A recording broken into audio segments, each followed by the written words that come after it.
We're chatting with Broncos Director of Player Personnel, Matt Russell. Matt, thanks for taking some time to join us here after what was a very busy weekend for the Broncos. Wondering, how did everything go drafting at home? It was interesting. We had a mock draft, I believe it was Wednesday morning, and right out the gate had a little bit of a hiccup with another couple teams. And in the back of my mind, I'm thinking this is not going to go real well. And it was ironic because the first pick we had the issue, and the rest of the mock draft were fine. And I echo John's words post-draft that this worked out great. I think it was a great idea that they had it. I think that it gave people something to look forward to and take their mind off of everything else going on in the world. And overall, from a communication standpoint, probably not – we wouldn't favor it every year. It made it a little more difficult, but it was actually really fun, fulfilling, and I thought everybody did a great job. Yeah, John always said it was kind of cool having his kids right there during the draft. I mean, what'd your setup look like? I was kind of a scaled down version of his probably. I had, 4 or 5 computer monitors and 3 or 4 iPads and a couple of trade phones. And so I had my own little setup here that was a little bit laborsome. It was good that we had an IT guy sitting next to us so that they could work through everything and help us out. But, yeah, there was a lot going on, and it was fun to have the kids here, fun to have everyone around, to be able to see what we do, because it's probably the last opportunity we'll get where our own kids can sit out on our lap and actually watch what we're doing. So that was cool. Oh, I heard Vic Fangio's internet went down right before the draft started. No problems like that with you? Well, it was interesting. We both were dealing with a little bit of an issue. Mine didn't go down, but it was at the exact same time that his went down. Carl, our IT guy, kind of sounded the alarm that he started throwing out some pretty technical numbers in terms of download speeds and Wi-Fi that were kind of above me, but he got it figured out, and I never did shut down. I guess I had a low Wi-Fi speed at one point, but it got up and running and everything was fine. My Comcast, Xfinity, the Wi-Fi, everything was great. How about the lead up? Because the last time we talked was at the Combine. So much has changed since then.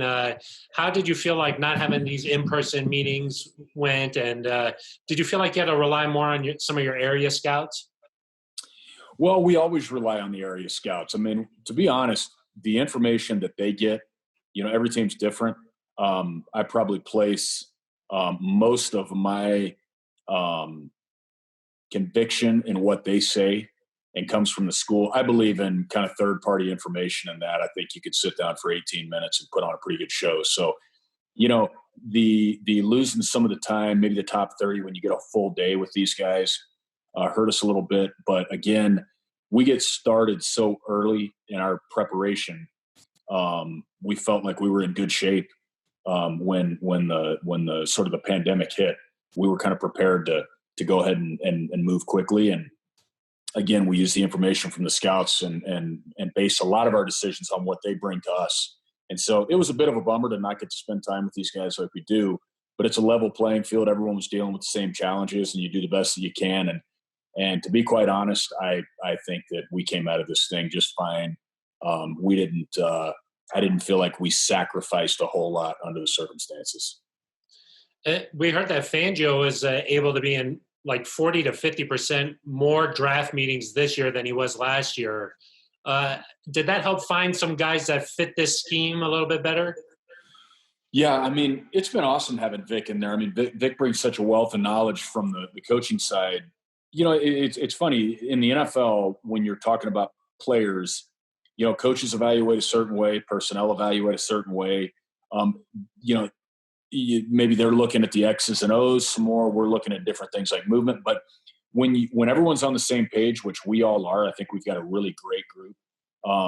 It's interesting to see things from their perspective. And I would think they'd see the same thing on our side. And Vic's been great to have around. He's seen the offense a lot more this year than last year probably. And really probably the defensive side some too, because he had to be in and out of those meetings when our players were around in the offseason last year. So, I've always believed in this business and personnel, you better be on the same page with your coaches, and you need to know what they want both offensively and defensively, because again, you're making big decisions and you need to bring in guys that they want and that help them and that fit their scheme. So Vic's in there to be able to help us do that, and it's very valuable. All right, let's jump into this draft class now. We heard that John Elway say the big goal was to find Drew Lock some speed, some talent. You were able to do that right off the bat in the first round. What did you like so much about Jerry Jeudy? Well, you've heard everyone talk about how he runs routes and that kind of thing. Obviously comes from a storied program. He is a deceptively quick, fast receiver. Clearly can run routes, can clearly separate. He can do those things, which you have to do in the NFL. To me, if you can't separate in the NFL and you can't uncover, you're going to have a difficult time getting the ball. And so, again, I think that John's thought process going into this draft was acquire weapons for Drew, give Drew every opportunity to be as successful as possible. The weapons that he's got currently, and then this addition of this draft class, we're hopeful will be enough to really kickstart the offense. And that's the game we're playing this day and age. You got to score points. Were you surprised that at 15 you had your choice between CeeDee Lamb and Jerry Jeudy? We felt like there was a chance one of them would be there. We didn't think there would be any chance that both of them would be there, but no slight to anybody else in the draft. I think there were a lot of great players to pick from at 15.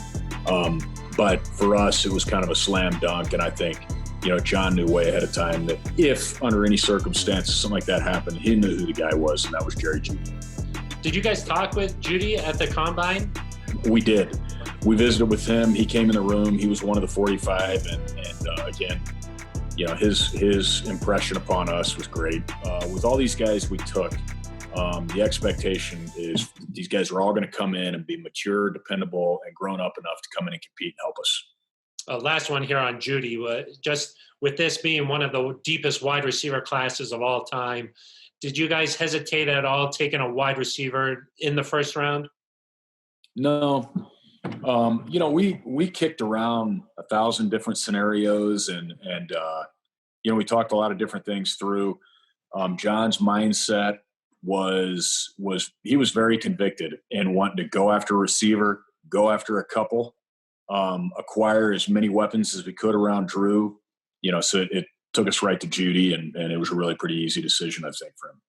You went back-to-back wide receiver. I think that surprised some people, huh?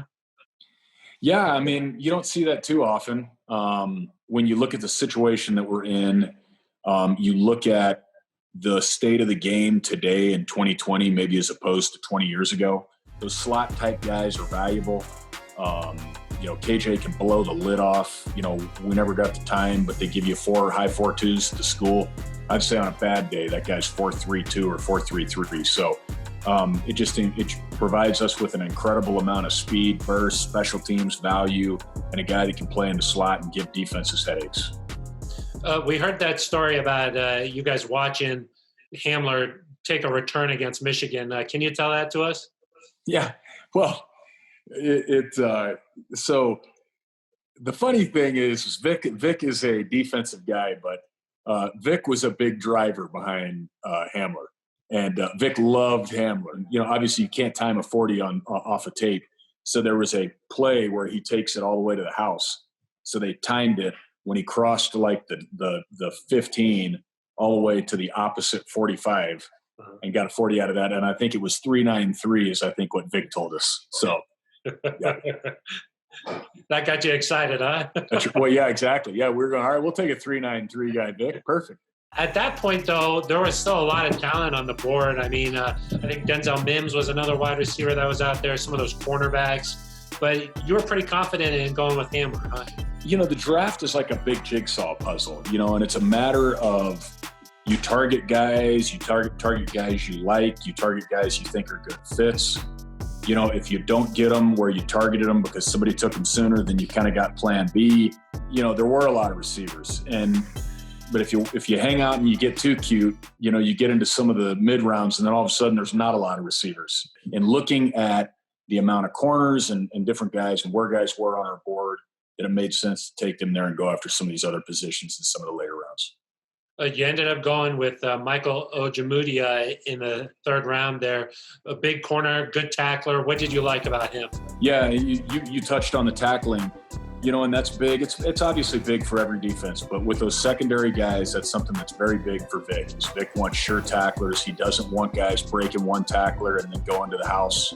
because again, you're dealing with the back end. So a lot of times that's the last line of defense. So that is an important trait for him. Ojemudia is tough. He tackles like a safety out there on the edge. He wraps, he gets guys down. He's reliable. Again, he's a 6-foot corner with long arms. He ran 4.4. He's got really good movement. He'll stick his foot in the ground and transition and break up and keeps a lot of that stuff in front of him, which is important in Vic's defense. So felt really good about getting him in the 3rd round. And again, not only a good player, but a top flight dude off the field. You guys took 10 players, so I don't want to go just straight down the list. I know. Do you have a favorite guy that maybe fans don't know too much about, but you're like, this guy's going to be a sleeper? I'll take the last one, North Dakota State. This kid, outside backer, he plays his butt off. He plays hard every snap. He's got length. He's got ability. He comes from a smaller school. That's going to be a big jump in terms of level of comp for him. Guys like him, you're never going to have to coach him to play hard. He can run a little bit. He's a 4.6 guy. He can cover kicks and play teams for you. But I've always believed that high trait guys with enough ability, really the sky's the limit for them. They can dictate how far they go in this league because they're willing to do the things to get themselves there. So he'll be fun to watch and see where he goes, Derek. Yeah, Derek Tuska, and he's learning behind a couple of good guys too, and Von Miller and Bradley Chubb. So that'll be interesting to see him there. Right before that, you took a couple of guys who had some injury concerns, but obviously a lot of high upside with them too, and Justin Sternad and Natani Muti. Right. What do you like about their potential? Well, Natani, as you know, he's had a rough go of things. He's had a couple of Achilles. He's missed a lot of time over the last couple of years. The thing that was intriguing about him is when we got into the 6th round, clearly, we obviously have concerns medically. Every team did. That's why he was sitting there in the 6th round. But our O-line coach, Mike Munchak, really liked Natani, felt like he was probably a 2nd round type guy if he were healthy, as did most teams. So the consensus out there was he was probably one of the better guards in this draft. And so, again, you get into those latter rounds, 6th round like that, and we figure, let's take a flyer and maybe he stays healthy and we get a good player out of it. So he was someone that we were excited about in that round. And then Sternad, Justin, was another guy we felt like could go higher. He plays a lot faster than 4.74. He's got really good cover ability, which we need. He's a good matchup against backs. Some of these players we're facing and some of the things that offenses do these days. So he's going to be a good player for us. And again, a surprise. He was a guy we had in Indy. We talked to him, visited with him for the 18 minutes you're allowed in Indy. And so he was a surprise that he was there in the 5th round. We're excited to get him. And then, Matt, no trades this year for you guys. First time ever, I think, with Elway running the show. Was it just hard, or did the board fall your way? We had a couple near misses. We were really close on a couple of trades and, literally a pick away from consummating maybe a trade or two to get different guys and it didn't work out. But I think the way that John approached it, sit back, be patient, let it fall to us, worked very well for this draft. So overall, you like how things went? Yeah, you never know till these guys get on the field and start performing. But, again, we got a lot of good players that we targeted and a lot of good guys. And I think we continue to bolster our locker room and bolster the culture in the locker room. It's not crazy to say that we talk about the locker room. We talk about, hey, look, this guy fits well. These guys love him in the locker room. He's another piece where we can bring him in. And so we talk about those fit, whether it's scheme fit on the field, in the locker room. We try to go through all those scenarios. It's not always perfect. We can't always bring in perfect guys, but this year in the draft, we feel really good about all these guys we're bringing. Well, Matt, thank you for taking some time to chat about the draft. Obviously, great insight there from you. So I'll let you get some rest now. All right. Sounds good. Thank you, Phil. Enjoyed it.